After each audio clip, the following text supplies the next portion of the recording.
Alors, auditeurs et auditrices de Radio Micodec, nous sommes à Pointe-Noire, en face de nous des boxeurs, des clubs affiliés à la Ligue départementale de la boxe de Pointe-Noire. On va échanger avec chacun de ces boxeurs. Bonjour, Bonjour, vous pouvez vous présenter? moi c'est Amarnis, je suis un boxeur du club Amazon. Alors, vous êtes en train de vous préparer. Déjà, vous vous préparez pour quelle compétition? Le gala qui va se passer le samedi, donc on est en préparation pour cette gala. Comment se passe la préparation?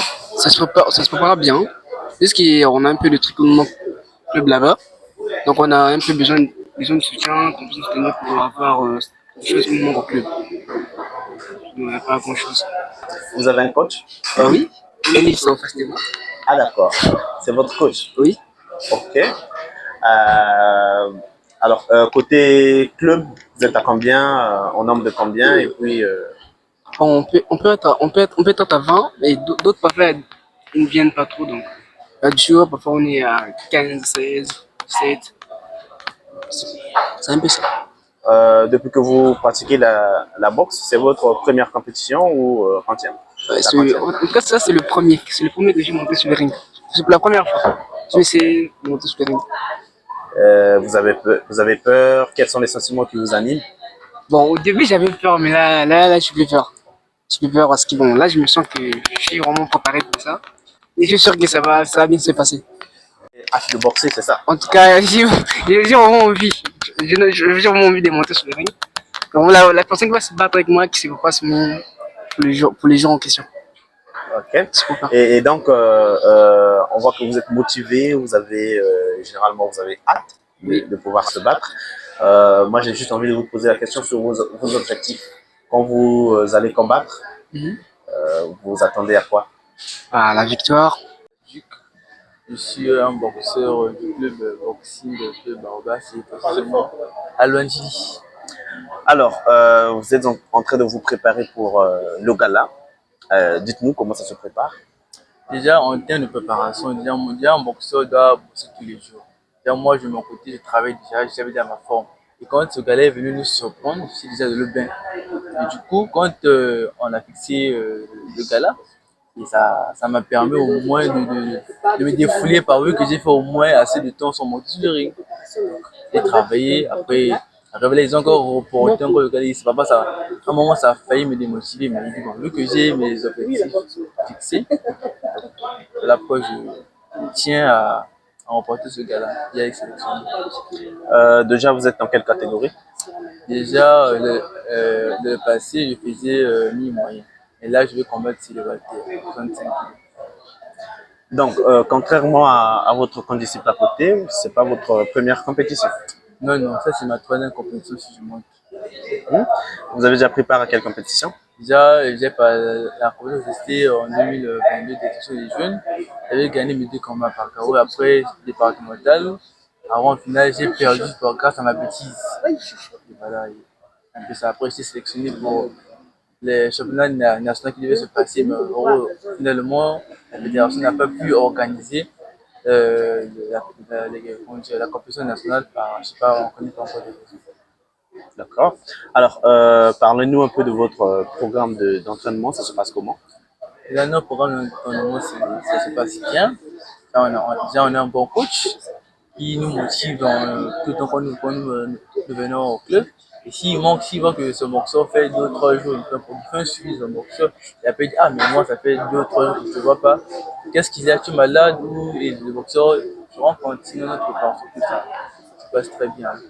Alors, une question comme ça, hein, vous êtes coaché par une dame, ça vous fait quoi? Ah non, moi, je suis coaché par un homme. Ok. Ah, d'accord. Je suis coaché par un homme. Et c'est un coach jeune, il a beaucoup d'expérience, c'est une expérience qu'il me donne, je prends. Et parfois, ça m'arrive aussi d'aller bosser dans notre club.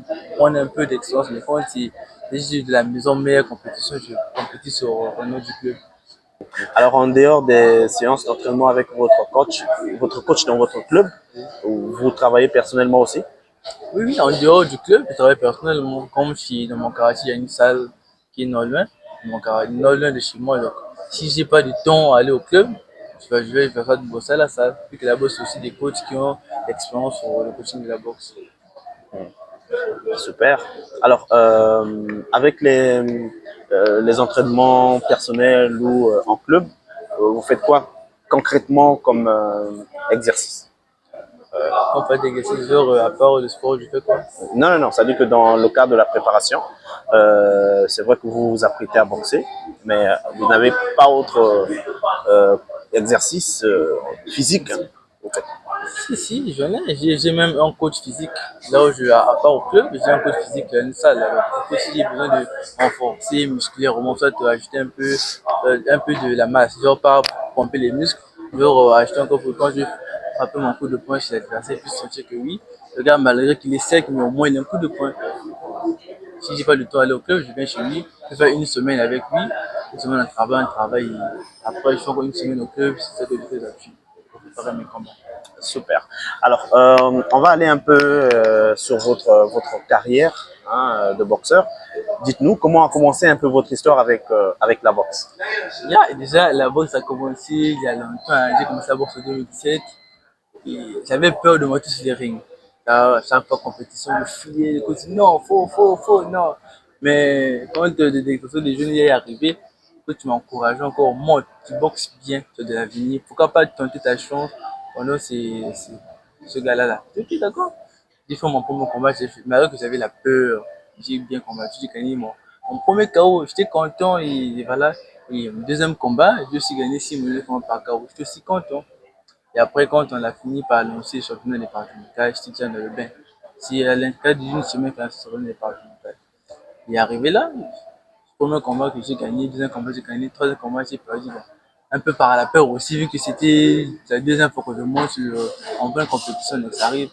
Il y a des années antérieures qui sont passées, mais quand même j'ai travaillé, j'ai su, en fait, j'ai enlevé ce défaut, en fait, j'ai travaillé sur ma peur, sur mon mental. Déjà, avant le mental, c'est d'abord le mental, d'abord avant le physique.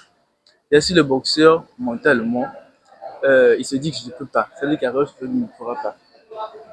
Et quand on dit que tu peux, ça veut dire que si on te donne les moyens, on te donne un suivi sur le travail, sur la préparation d'une compétition, soit d'un championnat, tu seras apte de monter. Et si déjà mentalement le boxeur n'est pas apte, ça veut dire qu'il ne pourra pas. Tu ne pourras pas monter sur le ring. Là, tu montes avec une défaite.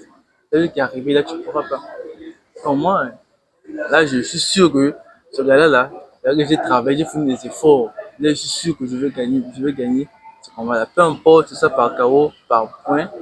Déjà, le travail que j'ai fait, c'est pas pour rien. Je suis sûr qu'il est sélectionné pour rentrer pour rentrer les médailles rouges. Depuis quelle année ou depuis combien d'années pratiquez-vous la boxe? Depuis 2017, hein, mais j'ai commencé à monter sur le ring seulement en 2021. Au départ, vous aviez peur d'être boxé, frappé par vos adversaires? Ah, au départ, j'ai fait le coup contre sparring. Ah, j'ai fait 2 jours de fuis, une semaine de fuis. Jusqu'à ce que le coach m'a dit non, tu veux faire la boxe ou tu veux faire la boxe. Il y a plusieurs sports. Il y a le tango, il y a le football, il y a le karaté. Je savais que j'ai essayé de réfléchir. Moi, je me dit non, je veux faire une carrière du côté de la boxe. Pourquoi pas me lancer en ça? C'est là que j'ai travaillé dur et dur jusqu'à ce que j'ai fait mon premier combat. Parce que c'était pas facile, mais j'ai su dominer ma peur. J'ai su enlever ce côté en moi qui me freinait en fait. C'est ça. Alors, vous savez, compétir hein, dans des compétitions professionnelles organisées par la Ligue, la Fédération, et voilà, vous vous apprêtez par exemple à compétir pour chercher une place à l'international, vous savez, il faut à un moment donné avoir des techniques. Il faut savoir professionnellement comment ça se passe, la réglementation aussi, il faut en apprendre, ce qui est prohibé, ce qui n'est pas permis et autres. Alors, quand vous arrivez dans la boxe, à un moment donné, il vous a fallu apprendre, hein, apprendre les techniques, comment parer, comment esquiver, comment ainsi de suite. Est-ce que ça a été facile? Déjà, ça n'a pas été facile à tout le début. Au début, on apprend à avoir la garde. Après, même si le boxeur monte la compétition, mais quand après la compétition, moi, je reviens encore à zéro. Parce que chaque boxeur a des défauts. Quand je peux monter sur le ring, malgré que je sors, je peux sur un départemental. Mais il y a toujours un défaut que le coach a vu. Il me dit non, tu recommences encore à zéro, tu as boxé, tu as gagné ce combat-ci, oui. Mais ta garde là, tes déplacements, tu es un peu trop long. Donc on te refait encore le même travail à zéro. Ça fait ça une fois deux. Pour ça, prochainement, quand tu monteras, ces défauts récemment, ils puissent pas se reproduire à l'avenir. C'est un peu ça mon travail. Moi, je monte sur le ring. Si le coach remarque mes défauts, je reviens encore à zéro. Si y a un problème de garde, il dit non, toi, tu as un défaut sur la garde. On va travailler sur la garde pour que prochainement, quand tu monteras sur le ring, que tu puisses pas avoir la garde d'ici ou soit. C'est un peu ça. C'est ça mon. Et quand vous arrivez dans la boxe, c'était dans le club actuel ou bien un autre club? Bon, j'ai d'abord commencé à Black Panther, monter sur le ring, c'était d'abord pas facile. Il y avait des titans, au moment où j'avais peur, j'ai fouillé les sparring. Après, j'ai intégré le club en 2019 du Congo, le coach du crèche. C'est moi que j'ai commencé à travailler mes défauts. Voilà, c'est parce qu'on avait ma première compétition et voilà, je me suis dit aussi. Super. Alors, dans les clubs, dans le club actuel par exemple, ou dans votre premier club, quand vous arrivez dans le club avec les condisciples, ceux qui étaient déjà là avant, comment ça s'est passé? Comment vous avez été reçu par les collègues? Déjà, pour un début, quand je suis arrivé, ils m'ont bien reçu. C'était pas. C'est vrai que pour se faire admirer dans un club, c'est pas facile. Tu dois montrer ta place, surtout en matière de catégorie. Tu peux arriver dans un club, déjà, le coach a déjà son boxeur, parle déjà des catégories. Mais toi, pour le dépasser, tu dois travailler plus dur. Quand tu travailles plus dur, le coach dit non. Toi, si tu fais telle catégorie, tu pourras. Toi, si tu fais telle catégorie, tu pourras pas. Et c'est comme ça que le club, c'est que notre club. Là, si le coach dit bon, il y a Duc, toi, de ta catégorie mi-moyen, là, tu pourras pas. Je casse le pas comme actuellement. Là, si actuellement chez moi, c'est mi-moyen, je vois que tu veux perdre. Alors, pour le coach, il dit non, Duc, si tu montes au mi-moyen, tu pourras pas. Par rapport à tes compétences, par rapport à ta technique, toi, tu es un technicien. Tu n'es pas un connu. Tu dois casser le pas. Ce qu'il faut au club, il fait un suivi de ses boxeurs. Si tel boxeur peut faire telle catégorie, il le fait. Si tel boxeur ne peut pas faire telle catégorie, il lui casse. C'est-à-dire que celui-là, non, tu n'as pas la forme de monter, tu ne montes pas. Même si tu es de la rue, tu ne montes pas parce que sur le ring, c'est autre chose. Là-bas, c'est la vie ou la mort. Tu peux recevoir un crochet, tu tombes là, tu meurs sur ta comme la vie ou la mort. Il y a au moins deux, trois boxeurs qui sont morts à l'intervalle, juste sur le ring. Hommage à ces boxeurs, c'est là que moi, juste sur le ring, c'est bien beau. Est-ce que tu pourras? C'est le problème. Là, c'est le mental, quand on dit au départ, le mental d'abord, c'est ça. Alors, savoir qu'on peut mourir, vous êtes blindé, voilà. À un moment donné, vous n'aviez plus peur. Vous n'aviez plus peur. Déjà, tout le monde a peur de la mort. Moi, j'ai peur de la mort. Mais quand je monte sur le ring, je monte pour gagner. Déjà à la base, en boxant, quand tu montes pour perdre. Déjà, je me suis préparé. Mon adversaire s'est préparé mentalement, physiquement et spirituellement. De la même type pour moi. Ça peut arriver, je peux recevoir un crochet, je tombe un KO, ça arrive, c'est la boxe. C'est comme si c'est mon jour de mourir, je vais mourir. Et si Dieu n'a pas dit Dieu que non, c'est pas ton jour de mourir, tu ne pourras pas mourir. C'est d'après ce que Dieu dit en fait. Donc pourquoi Dieu dispose. Parlez-nous un peu de la réaction des parents quand ils ont appris que vous avez décidé ou choisi de faire la boxe. Quelle a été la réaction des parents? Là, les parents, quand j'ai dit, avant de commencer la boxe, j'ai commencé le karaté. Le karaté, j'ai vu, j'ai dit non, le karaté c'est avec moi, ça me sent pas. J'ai commencé la boxe au début, après les entraînements, tu vois, tes courbatures, maman dit, ah, toi là, papa dit, ah, toi la boxe là, c'est pas ton truc, non, tu vois, tu vois le visage enflé, tu pleures même, tu dis, ah, les mâchoires là, les côtes là, mais au fur et à mesure. Et quand j'ai remporté ma première compétition, les parents disent, oui, pourquoi pas, tu as un bon talent, tu nous ramener une médaille, pourquoi pas continuer. Et même avant ma compétition, carrément, ma mère était carrément venue m'assister, elle a vu ce que son fils pouvait faire.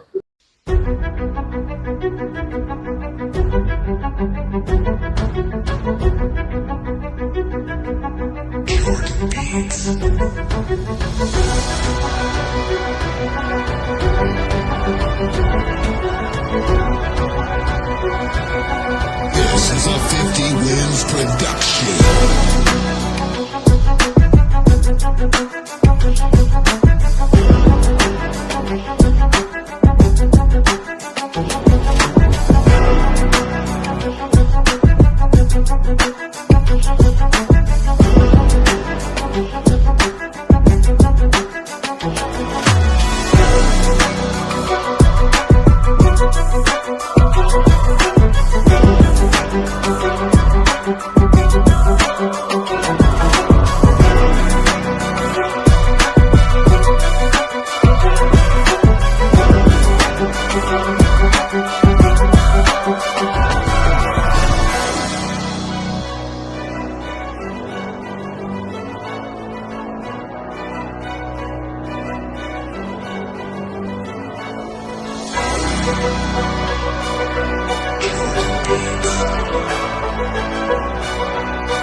This is a 50 Wins production.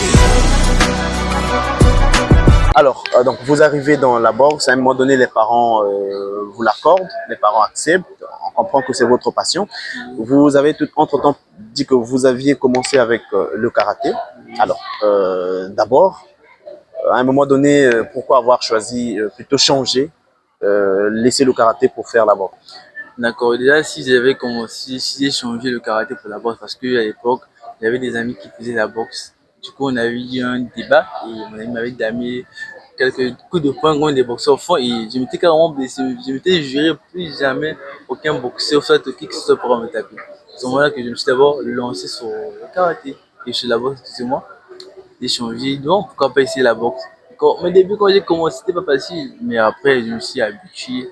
Après, à un moment, j'ai voulu garder rancune envers mon ami là. Et comme me dit toujours, la boxe, plutôt, c'est le fair play. Un boxeur rancunier, c'est pas un bon boxeur. Déjà, quand on monte sur le ring, quand on monte sur le ring plutôt, tu peux bien combattre, tu perds. À la fin, c'est des salutations, c'est salut et tout consomme. Bon, papa, garder rancune parce que tu m'as gagné sur le ring, non, c'est le fair play. C'est ce que j'ai fait dans ma vie courante. C'est un peu ça. Après, j'ai changé, donc, pas la boxe. Donc, ce coup de poing que vous aviez reçu, vous avez en quelque sorte révolté, vous a poussé à Oui, faire vous aussi la boxe, la boxe pour... en fait, au départ, je voulais faire la boxe pour le remettre les coups qu'il m'a donné là. Après, vu les conseils, vu le coach, je me dis non, tu peux pas faire la boxe pour taper une personne, ça c'est devient carrément un voyou. C'est à ce moment-là que j'ai changé ma réflexion. Il ne faut pas faire une carrière à propos sur le sport que je fais. J'ai dit, d'accord, pourquoi pas essayer? Et j'ai essayé la carrière et voilà. Donc, en ce moment-ci, l'histoire de bagarre de rue là, ça m'intéresse pas. Moi, je veux faire plus carrière que des bagarres de rue là, ça m'intéresse pas. Super. Quand, vous savez, à un moment donné, on dit il faut aimer ce que l'on fait. Quand on n'aime pas, on aura du mal à s'en sortir. Alors, vous avez choisi la boxe parce que au départ, c'était parce que vous vouliez remettre le coup que vous aviez reçu. Mais maintenant, là, après, en apprenant, en vous entraînant, est-ce que à un moment donné, vous avez développé de l'amour pour ce sport? Si, alors, en tout cas, j'ai vraiment développé ce côté amour envers mon sport. Déjà, moi, je dis ma première femme, c'est la boxe. Ah bon? Ouais, déjà, la boxe ne peut pas me laisser. Moi, si moi, je décide aujourd'hui non d'arrêter la boxe définitivement, là, c'est moi qui laisse ma femme. Mais sinon, à la base, la boxe ne peut pas me laisser. Tant que je m'y mets dans le travail tous les jours, la boxe ne pourra pas me laisser. C'est la même chose. Déjà, je peux dépenser à propos du sport que je fais. Déjà, j'habite loin. J'habite à Panga. J'ai passé mon propos. Je quitte Panga jusqu'à Londres. Tous les jours, matin, soir, je bosse. Juste parce que j'aime le sport et je dépense mon sport. Parce que quelqu'un qui n'aime pas le sport ne peut pas dépenser pour ce sport. Vous pouvez arriver au grand marché, peu importe. Vous voyez un vêtement du sport, faites les pires.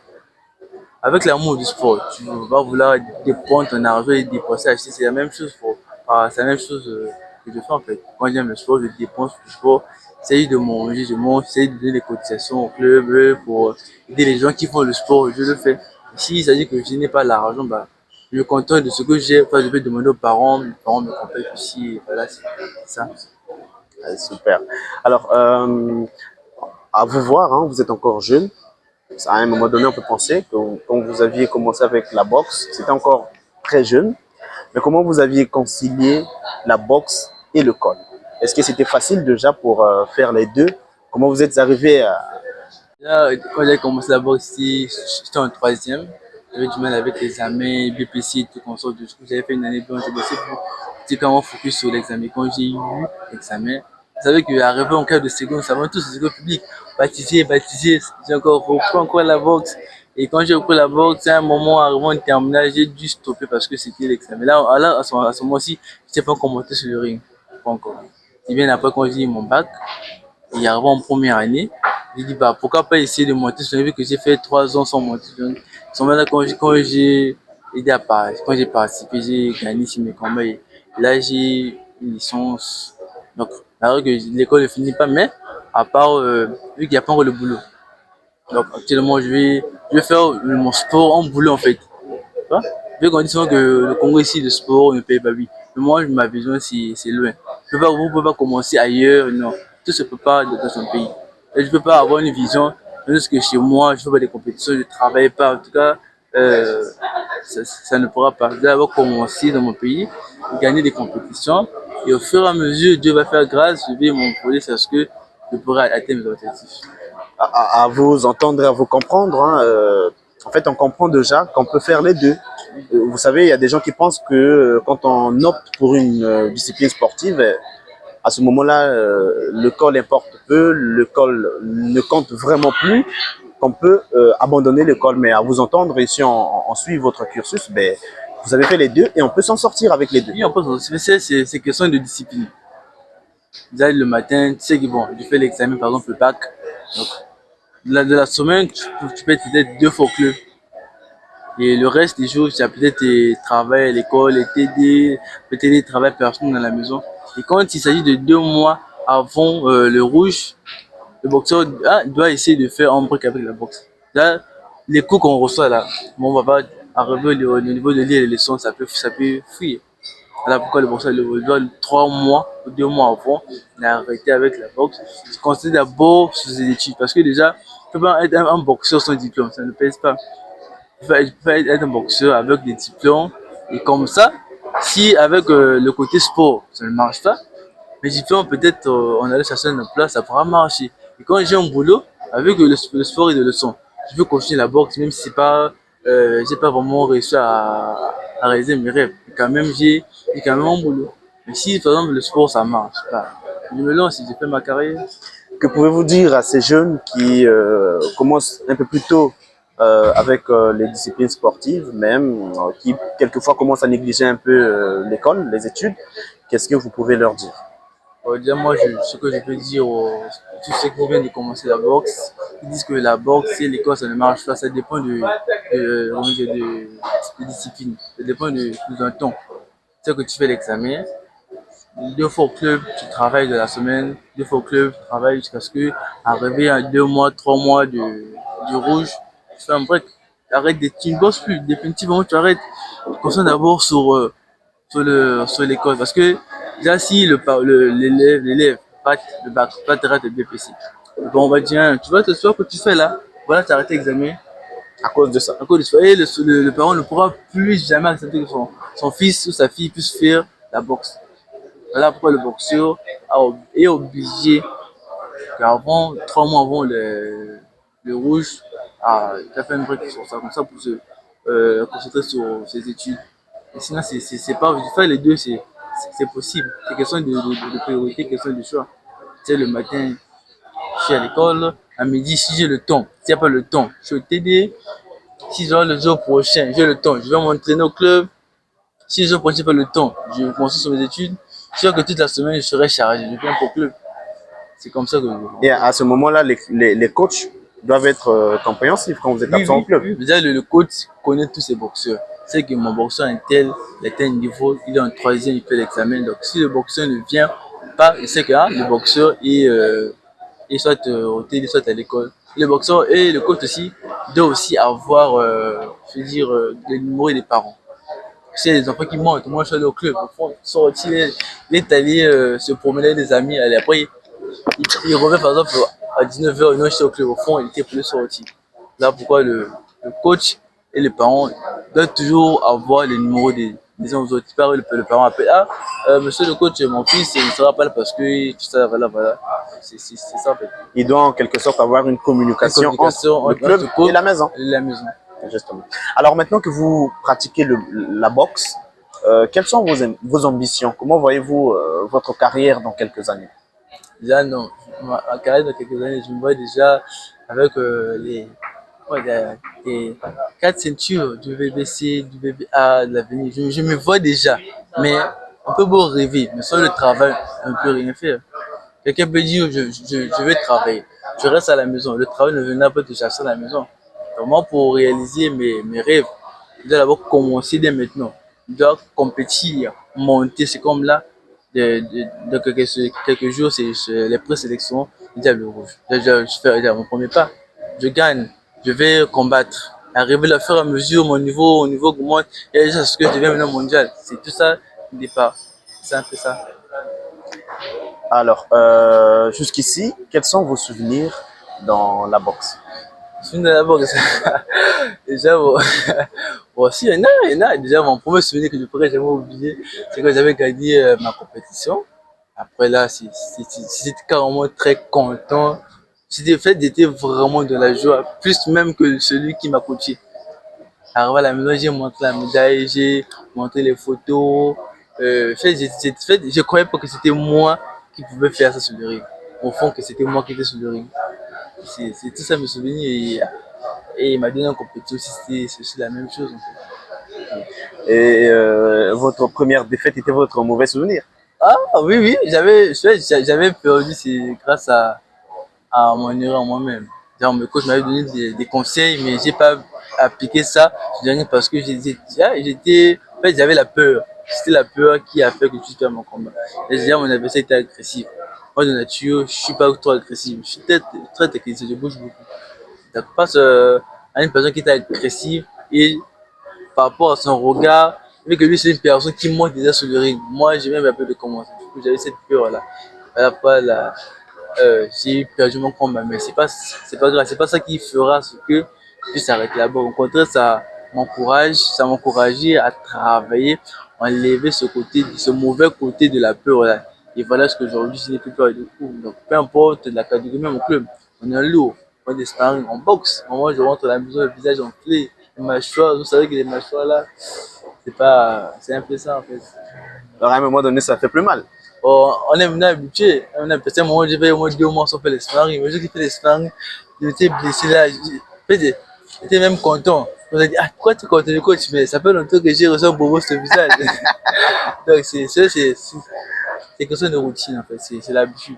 Plus on reçoit de cours, plus le corps s'habitue à encaisser. Alors, on va s'arrêter par là. On a beaucoup parlé. On va parler avec d'autres personnes. Je vous laisse le mot de la fin. Ça, je sais pas comment, je sais pas comment je dois dire. Ce que je peux juste dire, c'est dire à nos boxeurs, n'arrêtez pas le travail. Même si le pays, ça ne fonctionne pas trop bien, mais tant que tu as une vision, travaille toujours sur cette vision-là. Et surtout, ne négligez jamais les études, parce que les études, ça permet toujours. Il peut arriver au niveau du sport, ça ne marche pas. Il y a des diplômes, tu peux trouver un passion de travail. Et en travaillant, tu peux quand même faire le sport par rapport à ton niveau du boulot. C'est ce que je peux dire aux jeunes boxeurs et à tous ceux qui ont commencé la boxe. C'est tout ce qu'on vous conseille. Hein. Merci. Alors, on va commencer. Bonjour. Bonjour, monsieur. Parle un peu fort. Tu peux parler un peu fort? Oui, d'accord, monsieur. D'accord. Alors, tu peux te présenter, s'il te plaît? Moi, je me prénomme Théodin, un boxeur du club Amazon, actuellement capitaine de l'équipe. Ah, d'accord. Le capitaine de l'équipe. Comment ça se passe au club? Je dirais que ça se passe bien avec la préparation. Ça se passe très bien. Et malgré le manque un peu du matériel, ça va. Déjà, vous vous préparez pour quelle compétition?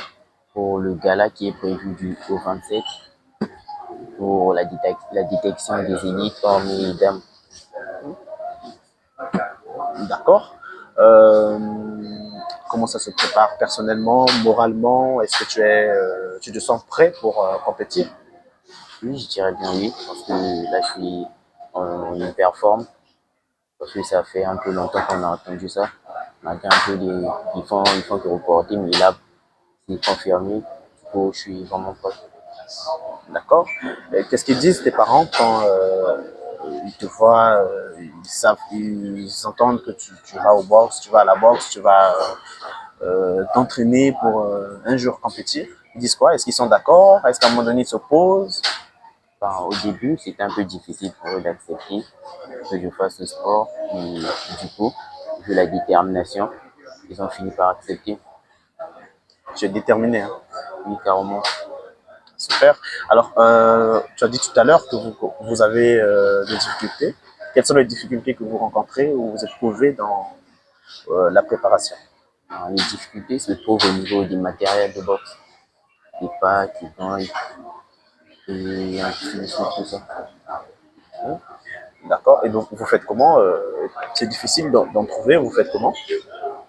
Pardon? vous faites comment? C'est difficile d'en trouver. Quand vous entraînez, vous n'avez pas de matériel, les gants et le masque, par exemple, pour vous protéger. Du coup, pour les entraînements, on fait avec ce qu'on a parce que du coup, les gens sont un peu gaspillés. Du coup, par manque de matériel, on est obligé de faire avec. On comprend. Et vous-même, vous vous voyez demain comme un grand boxeur. Et effectivement, comme un grand champion au niveau mondial. D'accord. Vous rêvez de faire quelle compétition, par exemple? Pour l'instant, le championnat national, être qualifié parmi l'équipe nationale. Déjà, vous faites quelle catégorie? Je suis dans les COP, les 54 kilos. 54 kilos. D'accord. Alors, vous êtes encore jeune, vous allez encore à l'école, certainement. Comment vous faites avec l'école?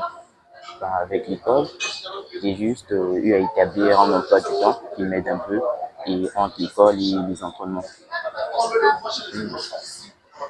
Vous êtes coaché par madame? C'est notre coach, Elle s'appelle comment? la coach Desti. C'est une dame qui vous coach, qui vous entraîne. Ça se passe comment avec elle? Ça se passe très bien. Effectivement, c'est une joie pour nous. C'est une fierté, je dois dire, parce que actuellement au Congo, c'est rare de voir une dame être coach, motivée pour former des boxeurs. C'est vraiment rare. Et du coup, c'est une fierté pour nous. Et vous êtes un homme, être coaché par une dame, ça vous dérange pas? Non, ça ne me dérange pas. Vous apprenez bien aux côtés d'elle?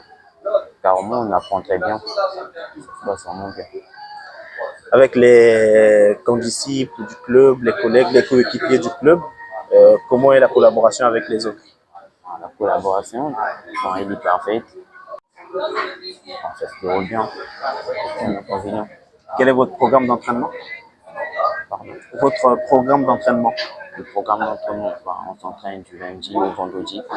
Et du coup, vu qu'on est en préparation, on s'entraîne ainsi que les samedis et les dimanches. D'accord. Alors, un message à ceux qui vont vous affronter, par exemple, à ceux qui vont compétir avec vous, mais surtout ceux qui vont vous affronter.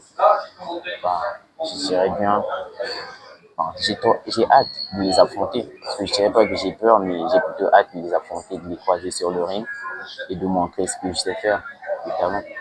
Qu'ils soient prêts, hein? Et qu'ils se préparent Tu as la rage. carrément. Merci beaucoup. Merci beaucoup, monsieur. Super. Alors, bonsoir. Bonsoir, Comment ça va? je vais bien et vous? Je vais bien aussi. Très bien. Tu as peur du micro? Un peu. Comment tu t'appelles, s'il te plaît? Je m'appelle Céleste Malula. Je suis boxeuse au pied Oiseau et à Chimbaba. D'accord. Alors, vous êtes en train de vous préparer pour quelle La compétition gala, déjà? c'est samedi. Pardon? La gala, c'est samedi là. Ça se passe comment? Ça se passe bien.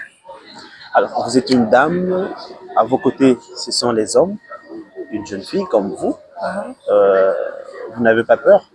Bon, avant, j'avais peur, mais plus maintenant. Parce que plus j'apprends d'eux, plus j'ai d'expérience. Tu n'as plus peur tu n'as plus peur. Non, Vous avez déjà fait la compétition? non. C'est la première fois. Donc, ce gala sera votre première compétition. Oui, Quels sont les sentiments qui vous animent actuellement? carrément. Après, il y aurait ma coach d'abord. Le reste, c'est après. Je vais leur faire souffrir, ouais. Tu vas souffrir? Tu vas faire souffrir les autres? Ah, que oui. Ok. Et dans la préparation, ça se passe bien? Oui, ça se passe vraiment bien. Surtout que j'ai ma coach à mes côtés. Elle m'encourage beaucoup. Mhm. Entre vous, dames, ça se passe plutôt mieux qu'avec les hommes? C'est comme Plus ça? avec les hommes. Comment? Plus mieux avec les hommes. Ah, pourquoi ça passe mieux avec les hommes? Parce qu'avec eux, j'ai la possibilité de travailler dur. Et avec eux, je m'entraîne plutôt bien. Vous êtes la seule fille du club? Non. On est pratiquement, je sais pas, d'autres arrivent seulement comme ça, donc j'ai pas le temps de leur raconter. Et ça se passe comment avec les autres filles? Bon, ça essaye d'aller. Comment? Ça essaye d'aller. Elles s'entraînent bien aussi. J'aime bien m'entraîner avec elles et leur montrer ce que moi je sais faire. Moi. C'est la rivalité? Bon, c'est un peu comme mes sœurs, quoi. Et ce que ma coach m'apprend moi, je leur montre aussi. Si elles ont des difficultés, elles m'appellent et je leur montre. Je suis un peu leur capi, quoi. Avec les parents, ça se passe comment? Bon, Est-ce que les parents sont d'accord? avant, ma maman, elle avait vraiment peur. Elle voulait pas, elle n'était pas vraiment d'accord, mais mon papa, oui, il était vraiment d'accord. Et il a fallu que ma coach, elle vienne à la maison, venir se présenter, parler à papa. Et lui, il a convaincu ma maman. Il a dit que ça pouvait aller, je pouvais faire et tout. Alors, vous êtes une fille, vous savez, la boxe, c'est un peu violent, Oui, n'est-ce je pas? sais. Alors, vous êtes une fille, faire un sport de violence, qu'est-ce que ça vous fait? Bon, avant, les douleurs là, ça me fait mal, mais là, ça me fait plus mal. Plus j'ai mal, plus j'apprends. Quand elle dit ma coach, quand ça fait que ça rentre. Ah bon, waouh. Donc, à vous voir, à un moment donné, vous avez la motivation des hommes. Ok, oui. Aïe. Vous avez envie de boxer. Bah oui. Vous savez, quand on sait qu'on peut frapper quelqu'un, à un moment donné, ça donne une autre motivation, peut-être un autre comportement. Ça se passe comment à la maison avec les autres quand tu sais que à un moment donné, si quelqu'un parle mal, tu peux. Besoin de cogner, mais je peux pas. Ils sont tous plus âgés que moi. Hein? Et si je fais ça, elle va se dire que c'est parce que je boxe, que je vais me faire pareil, montrer plus forte que les autres, quoi. Et après, j'essaie de me contrôler. Parce que j'apprends pas pour la violence. Ah, ça c'est bien. Donc, quelquefois à la maison, même à l'école, parfois avec tes amis, Bon, à tu n'es l'école, pas tenté. si, plusieurs fois. Qu'est-ce qui te retient? Ma coach, Qu'est-ce qu'elle dit? elle me dit tout le temps de ne pas me battre. Elle ne veut pas entendre que je me suis battue dans la rue. Seulement au club, quand j'ai des gants. C'est là-bas que j'ai le droit de défiler ma colère. C'est un peu ma deuxième maison, quoi. Donc, à un moment donné, quand ça t'énerve, bah, tu vas boxer au club. Oui, parce que là-bas, je sais que je fais défiler ma colère sur quelqu'un et puis après, ça passe. Super. Qu'est-ce que je peux dire aux autres, hein, aux autres filles surtout, qui Bon, il y a font la plus ou boxe? moins de filles qui aiment faire la boxe. Elles sont pas nombreuses. Surtout de voir ma coach, elle est la première boxeuse ici. C'est un peu compliqué de voir d'autres filles boxer. Par contre, à elles, ceux qui veulent, bon, elles peuvent se donner et puis ça va aller. Et ça vous retient pas? Ok, non. Waouh. On voit que ça vous transforme à un moment donné, hein. Oui, je sais, mais après, il y a d'autres que je vois sur TikTok, elles n'ont pas l'apparence d'un garçon. Et moi, ça me plaît bien, c'est pas dire que je vais boxer, que je vais avoir une mauvaise apparence, malgré elles disent que non, je deviens comme un homme. Bon, elles les ont dit, moi, je les entends pas. Ce qui me plaît, je fais ce qui me plaît, et si ça me plaît, je fais. C'est pas leur parole qui va, franchement, tracter, je sais pas quoi, là. C'est pas leur parole qui va me tenir. Moi, je fais ce que je veux. Qu'est-ce que tu rêves de faire demain dans ta carrière? Bon, avant la boxe, je voulais quelque chose d'autre. Mais après, là, moi, je dois devenir championne. Je dois représenter ma coach à une petite Amazone. Je dois être comme elle.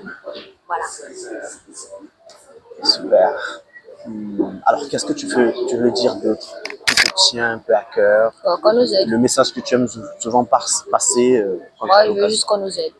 Parce qu'il y en a beaucoup de choses qui nous manquent au club en vrai.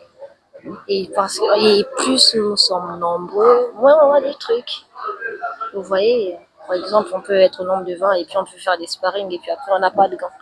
On a des gants gaspillés, on a le droit de faire tour par tour, tour par tour et puis ça fatigue. T'es motivé, après t'as rien. Tu vois? Et puis après quand on voit l'heure, on a moins de gants pour pouvoir plus s'entraîner. Donc on a le droit d'attendre le tour de chacun son tour, chacun son tour, chacun son tour. Fais avec. Donc, en réalité, vous avez besoin d'aide. Déjà, vous êtes dans quel club vous avez dit?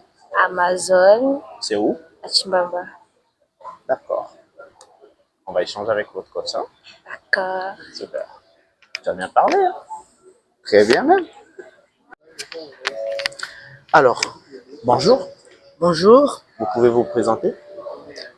Mademoiselle Pelé Desti, coach du club Les Amazones de la Ligue du Kouilou.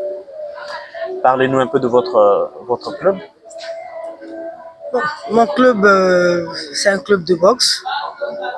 J'ai des dames et des hommes que je forme depuis 2 ans. J'ai participé à 2 championnats avec 2 galas ici au Kilou. Et puis c'est le 3e gala que je vais participer en tant que coach. Donc, je vais présenter les élites dames et hommes. Voilà.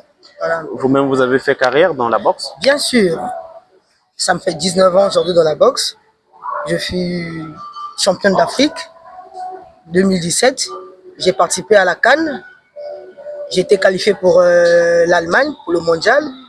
Bon, par manque de moyens, ici au Congo, j'ai pas pu avoir mon visa. Donc après là, j'ai continué en tant que boxeur, en tant que super lourd. Vu qu'en Afrique centrale, les super lourds, il n'y en avait pas assez. Donc ma catégorie a fait que j'arrête avec le ring et que je devienne coach. Vu l'expérience que j'ai acquis sur le ring, j'ai décidé de le partager avec ceux qui ne connaissent pas la boxe. Voilà, pour les faire intéresser, surtout les dames, parce que la vision vient surtout des dames. Moi, étant que la première coach féminine de boxe anglaise au Congo, je voulais changer un peu l'image de la boxe chez les dames et faire intéresser les dames à travers moi, à travers ma carrière et l'expérience que j'ai acquis dedans. Voilà. Et vous formez à peu près dans quelle catégorie? J'ai toutes les catégories. Je prends les juniors, je prends les jeunes, je prends les seniors. Les dames comme les hommes. Ouais. Comment ça se passe déjà avec les jeunes surtout? Vous savez, prendre un enfant, l'encadrer, parfois avec l'autorisation des parents, en avoir c'est parfois difficile. Comment ça se passe généralement? Bon, déjà avec les jeunes, les parents, je parlerai des jeunes dames, c'est souvent mieux que les parents me demandent comment ça va se passer avec eux, parce que c'est d'abord des êtres très compliqués à faire apprendre, surtout la boxe, les dames. Donc c'est pas facile. C'est pas facile avec les jeunes dames. Mieux vaut prendre les jeunes garçons que les jeunes dames. Donc les difficultés, elles sont là, mais on fait avec. On fait avec. Voilà. Où se trouve votre club? À Chimbamba, dans l'école primaire de Chimbamba. Dans l'enceinte de l'école primaire de Chimbamba. Tout à l'heure, on a échangé avec les jeunes boxeurs et boxeuses. Ils nous ont laissé entendre qu'à un moment donné, vous éprouvez les difficultés. Vous pouvez nous en parler?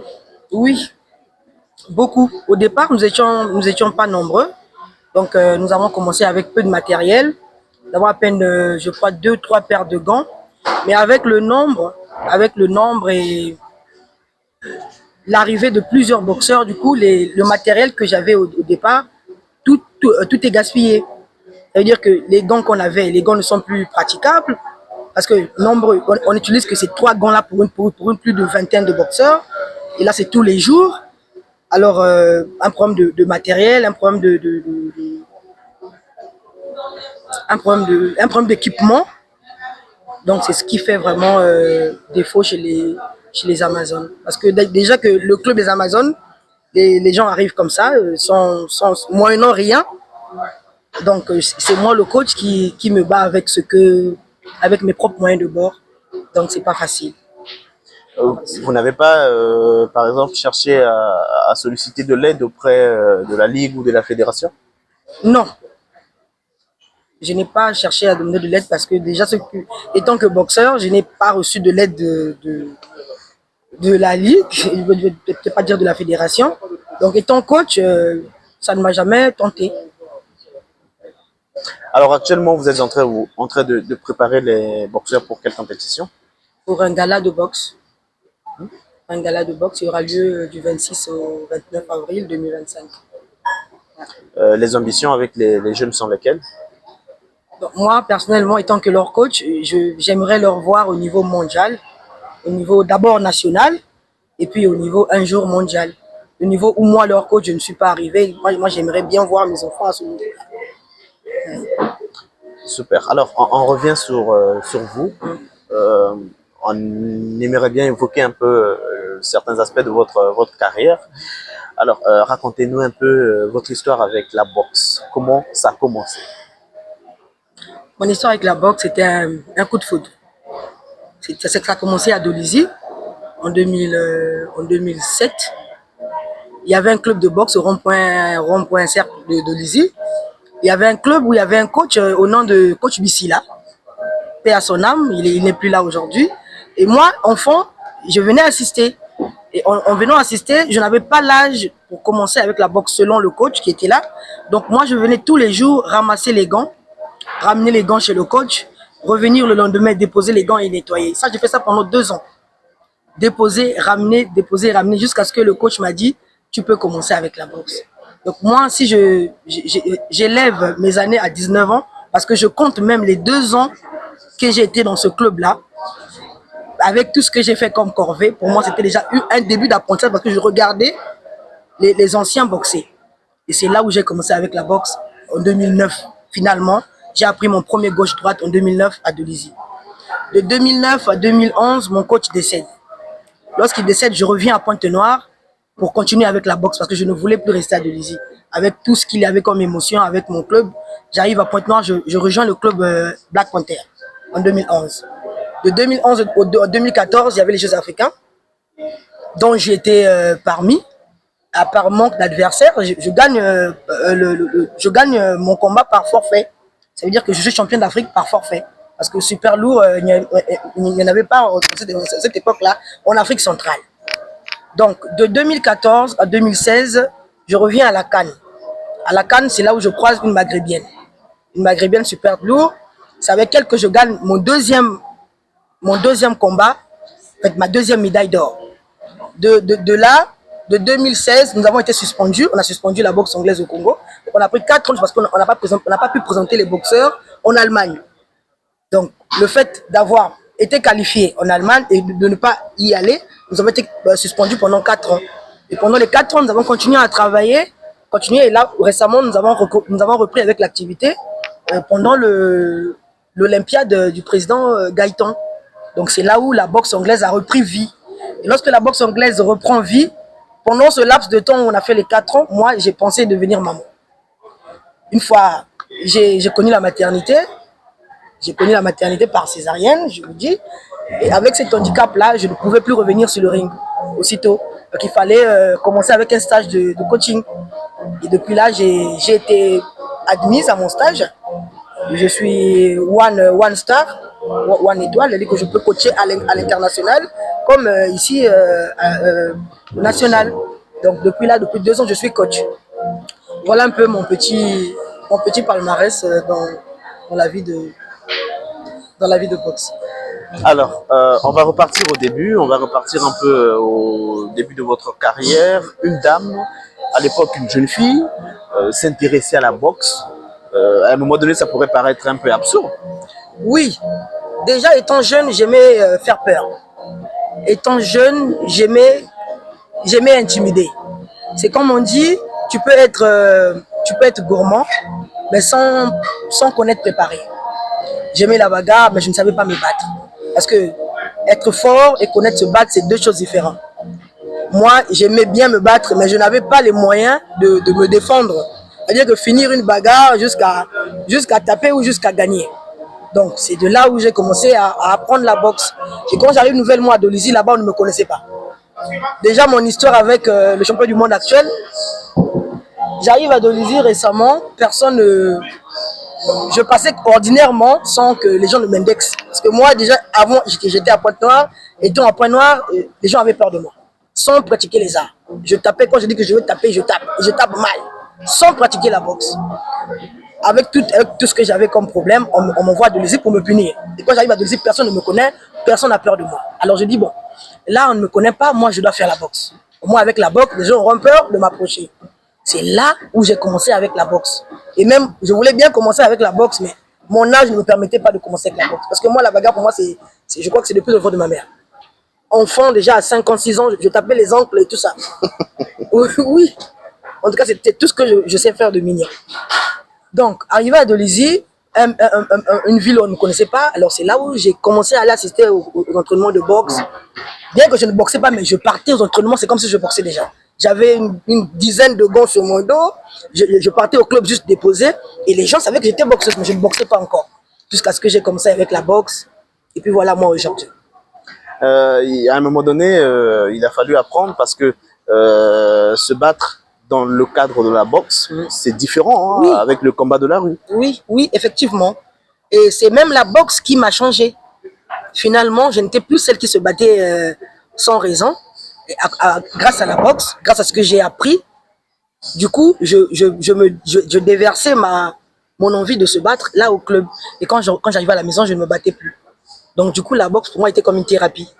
Ça peut paraître paradoxal parce que quand on apprend à faire un sport violent, à un moment donné, c'est comme si on nourrit l'appétit de se battre, on nourrit l'envie de se battre, de cogner.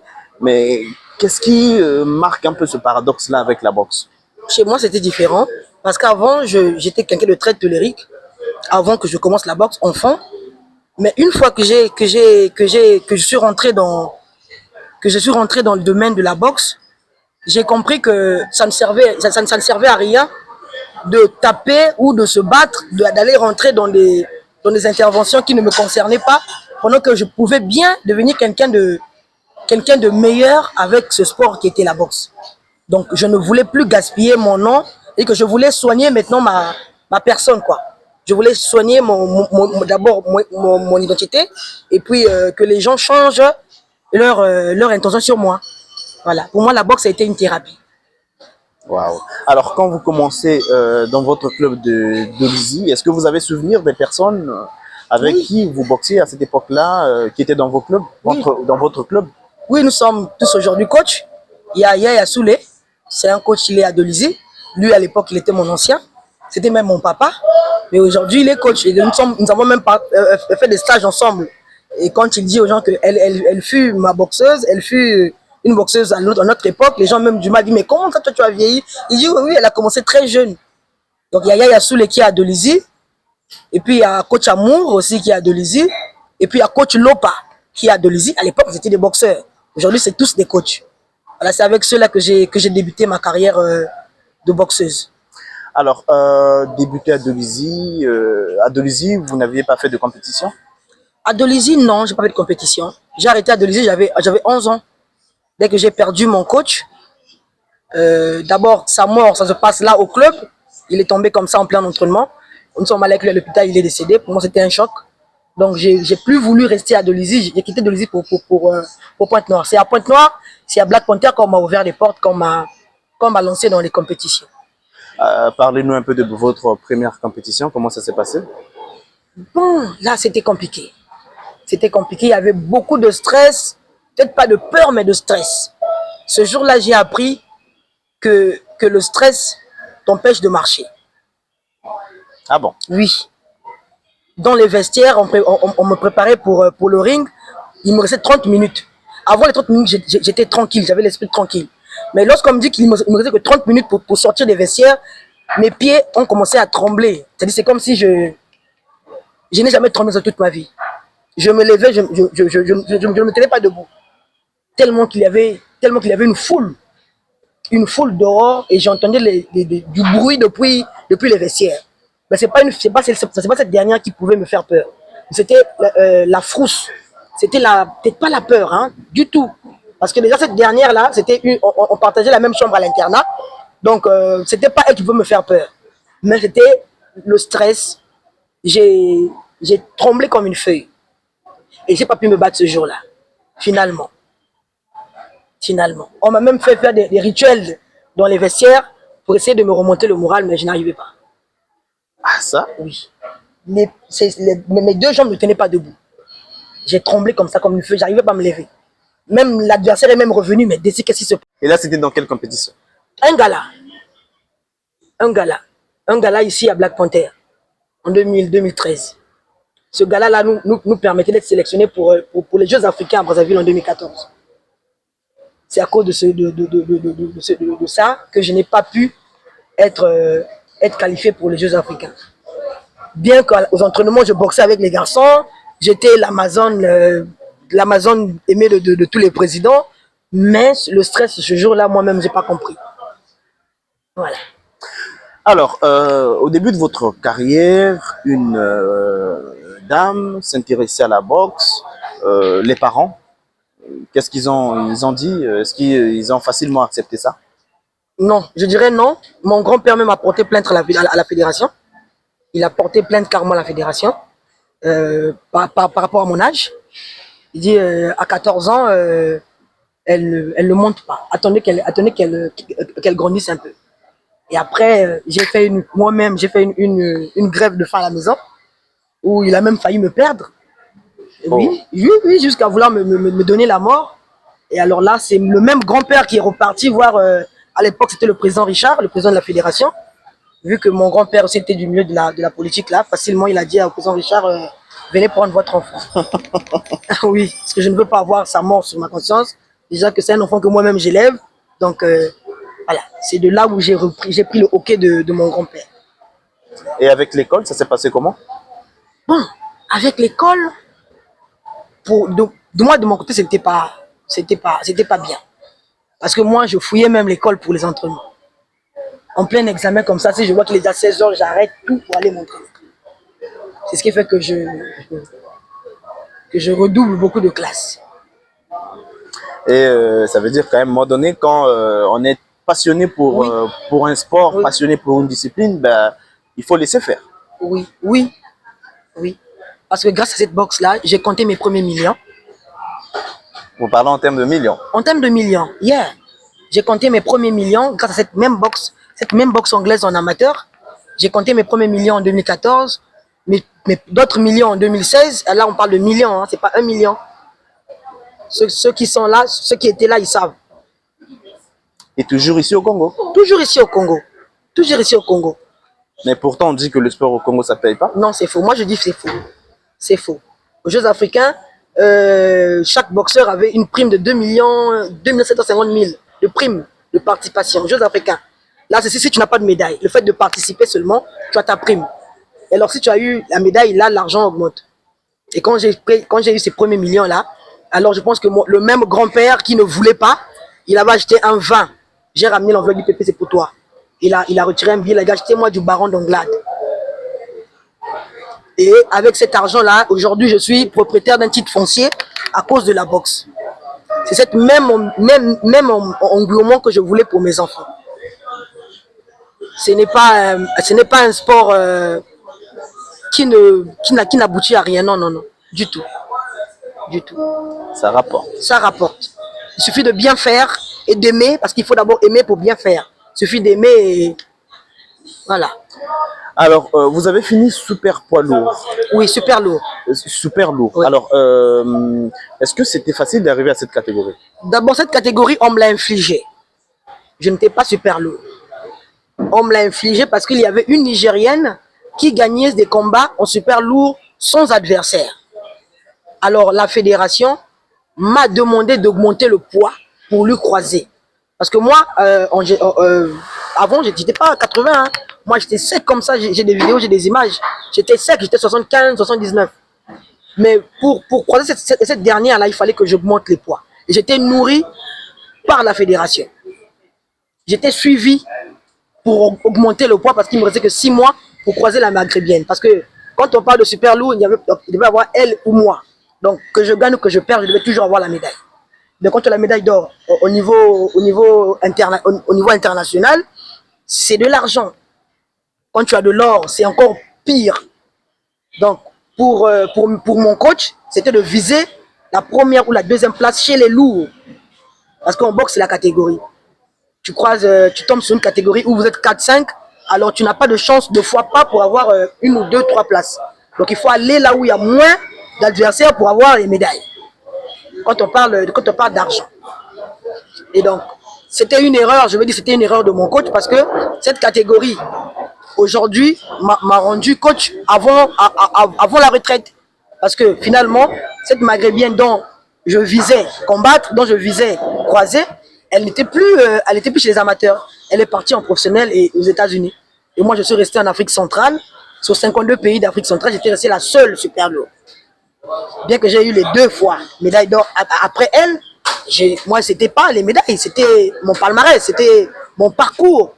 C'est ce que je voulais, m'exprimer, montrer au monde entier ce que je vaux, pas seulement au club. Donc voilà un peu mon parcours. avec les médailles, les catégories, vous n'avez pas pensé, par exemple, partir en Europe en professionnel? Si, moi j'ai pas un penchant d'abord sur l'Europe. Ça pour moi on me dit que je ne suis pas intelligente. Mais moi vraiment me connaissant, je suis mieux chez moi ici.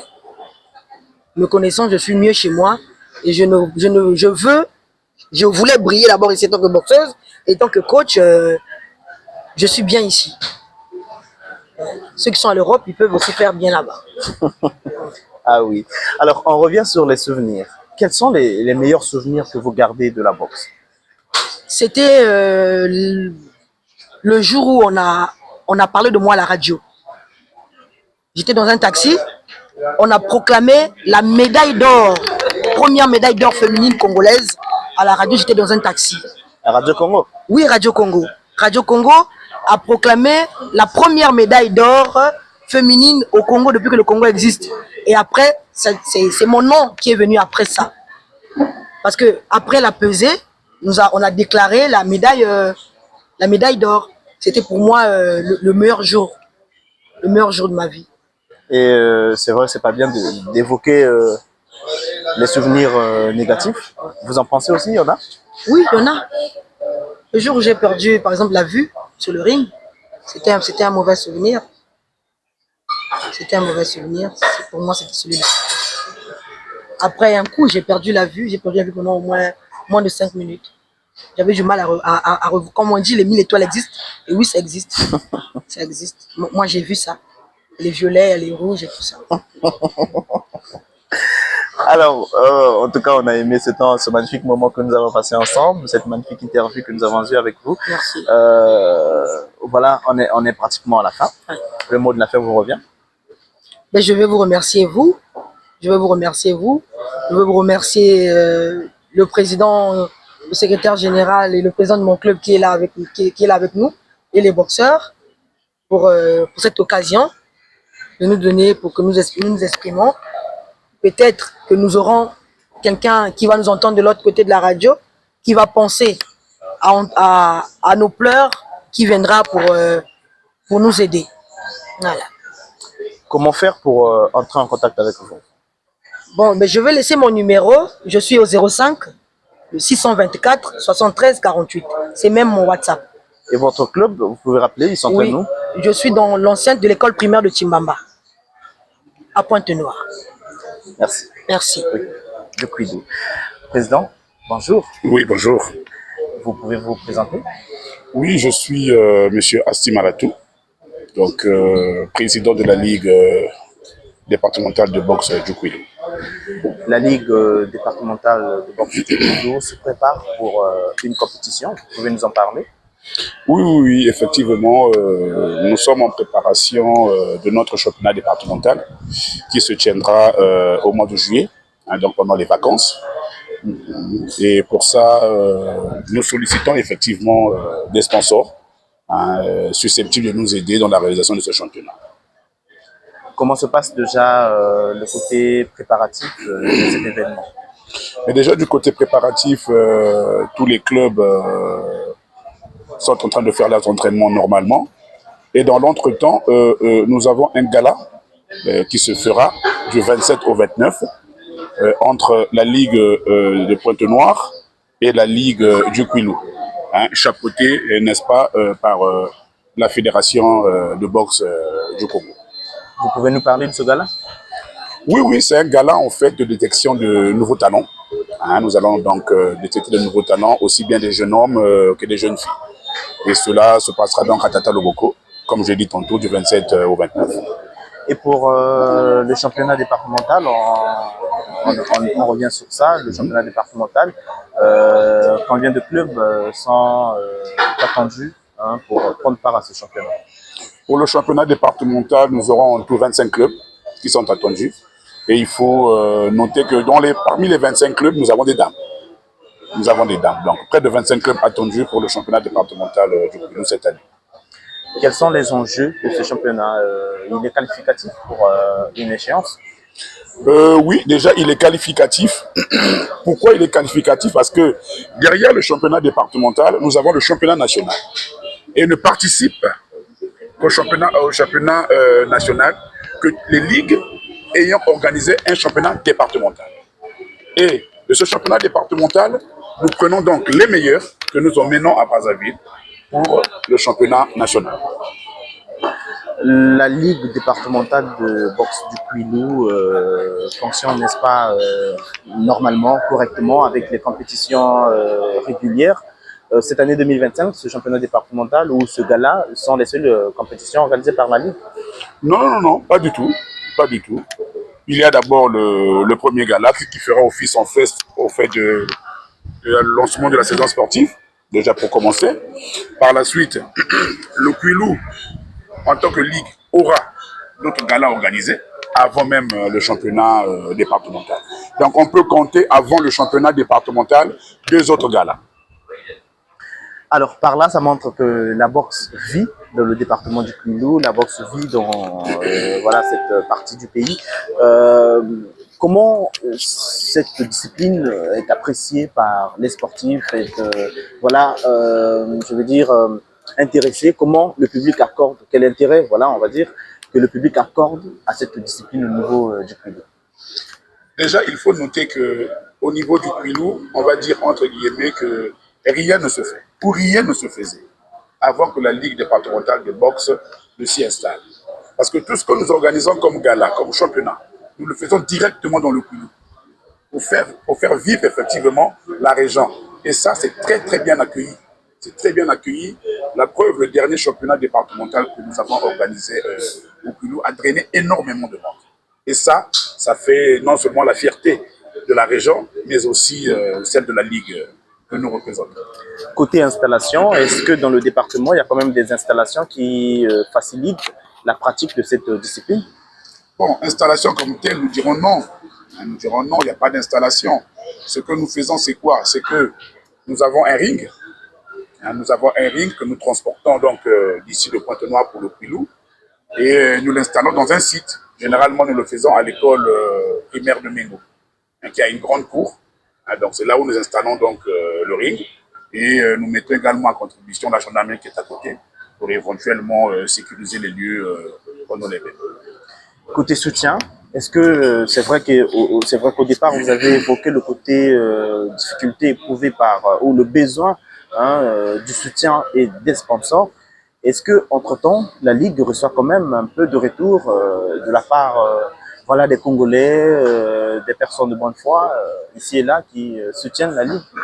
Oui, bien entendu. Si vous me le permettez, je peux prendre l'exemple de l'année passée. Nous avons eu un bon sponsor. Si vous permettez que je dise son nom, est-ce que, bon, enfin, qu'à cela ne tienne, je dirais tout simplement que les bonnes volontés, il y en a. Il y a une grande entreprise de la place qui nous a accompagnés l'année passée. Et puis, il y a eu des mécènes également. En tout cas, les gens, il y en a. Il y en a. Alors, sans doute, pour que la discipline continue à vivre dans ce département, il faut que le soutien continue à venir. Un appel à ces personnes de bonne foi, de bonne volonté. Oui, à tous les amoureux du sport en général et de la boxe en particulier.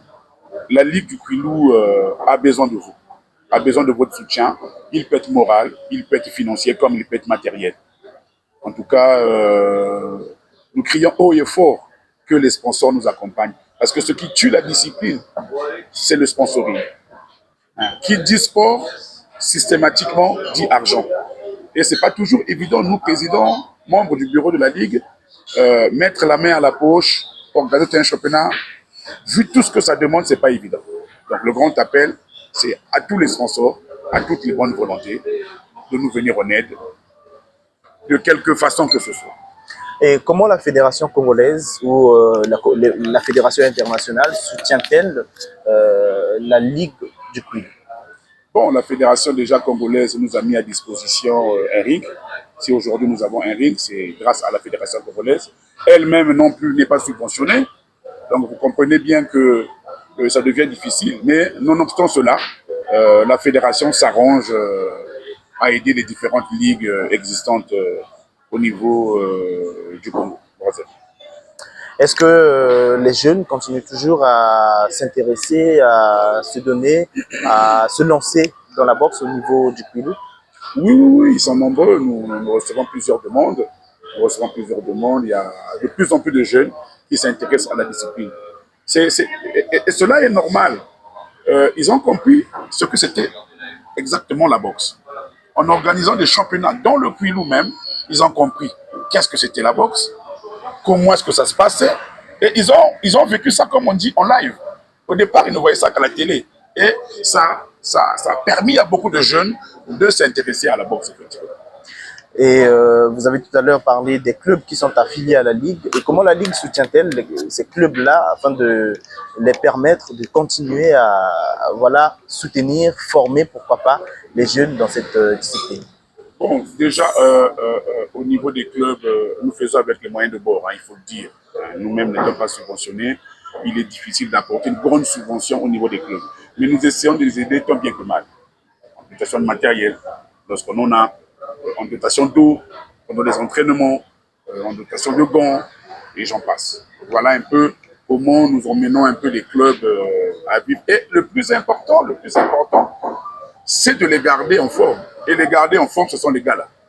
D'où je vous ai dit, avant même le championnat départemental, nous aurons 2 galas. Nous allons organiser. Et avec la Ligue de Pointe-Noire, vous êtes à côté. Comment se passe la collaboration? Ce sont 2 régions différentes. Évident, oui. Ce sont 2 régions différentes, donc la collaboration elle est normale. Mais proche, hein? Oui, certes, mais c'est 2 régions distinctes. Eux, ils sont un peu noirs, nous sommes au plus, et puis voilà, donc il n'y a pas de conflit d'intérêt. Mais à un moment donné, organiser les galas ou les compétitions interligues, ça passe pas? Mais si, je vous en ai parlé tout à l'heure. Au début de mon propos, je vous ai dit que du 27 au 29, nous avons un gala qui sera organisé par la Ligue de Pointe-Noire et celle du Kwilu, chapeautée par la Fédération congolaise de boxe. Super. Venons-en au côté technique, au niveau de la Ligue. Bon, c'est une première interview au niveau de la boxe. On parle des officiels ou des arbitres? Il y a tout ça. Ah d'accord, ok. Donc au niveau technique, le côté technique à la Ligue, comment ça se passe avec les officiels et les arbitres? Mais la collaboration est bonne. Déjà, il faut noter que la Ligue du Kwilu va faire quoi? Ça fait 3 ans, ça va faire 3 ans. On est tout nouveau, ça va faire 3 ans. Et aujourd'hui, la Ligue du Kwilu n'a qu'un seul juge arbitre, par exemple. N'a qu'un seul juge arbitre. Et lorsque nous faisons nos championnats, nous faisons donc appel à nos collègues de la Ligue du Pointe-Noire, qui ont plus de juges arbitres formés. Et d'ailleurs, dans notre plan d'action de cette année, nous allons donc demander donc, au niveau de la fédération qu'on puisse former nos propres juges arbitres. C'est très important. J'allais justement rebondir là-dessus, hein, avec les arbitres, les juges. Un seul arbitre, ça va pas, ça marche pas. Pourquoi ne pas former depuis là les autres? Oui, c'est comme je vous ai dit tantôt, elle est toute neuve, elle est toute nouvelle, on va dire, la Ligue. Ça va faire 3 ans. Et donc, il y a eu un premier bureau qui a travaillé. Le second est arrivé, nous sommes là. Nous allons donc continuer sur cet élan. Je pense que avant la fin de notre mandat, nous aurons, on va dire, près d'une vingtaine. Nous aurons près d'une vingtaine de juges arbitres. Ça, c'est prévu. Nous avons déjà écrit à la fédération. Donc, nous attendons tout simplement la faisabilité. Depuis combien de temps êtes-vous à la tête de la Ligue du Kwilu? Il faut noter que il y a 2 ans, j'étais donc le vice-président de la Ligue du Kwilu. Et actuellement, donc, président de la Ligue du Kwilu, ça va faire quoi? 4 mois? 4 mois à peine. Quelles sont les perspectives à la tête de la Ligue du Kwilu? Mais les perspectives, c'est tout le programme de travail qu'on a. Hein, dans la foulée, comme je vous ai dit, la formation des juges arbitres, les galas et les championnats. Alors, on a pratiquement fait le tour. Peut-être qu'on a un point non abordé. Vous pouvez en parler. Oui, d'abord, merci Micodec de l'opportunité que vous nous donnez. Parce que nous avons écrit, il faut que les auditeurs sachent que nous avons écrit à la Micodec. Et la Micodec a répondu à notre appel en nous envoyant un reporter pour, n'est-ce pas, prendre des avis des uns et des autres.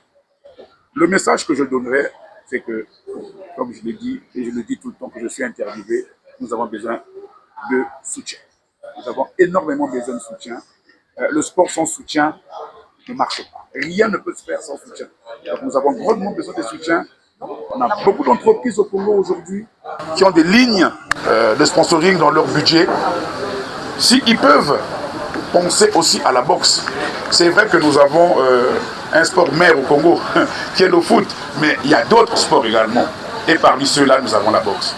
Donc, j'en fais appel à toutes ces sociétés. S'ils peuvent nous venir en aide, ben, nous serons les plus heureux, nous allons dire. Et pour ça, on peut nous contacter facilement hein, au 05 775 01 64. Un message aux boxeurs, aux boxeuses et aux amoureux de cette discipline. Toujours aimer le sport, continuez à le pratiquer et ne soyez pas déçus, car le meilleur est à venir. Je vous remercie, Président. Merci. Ouais.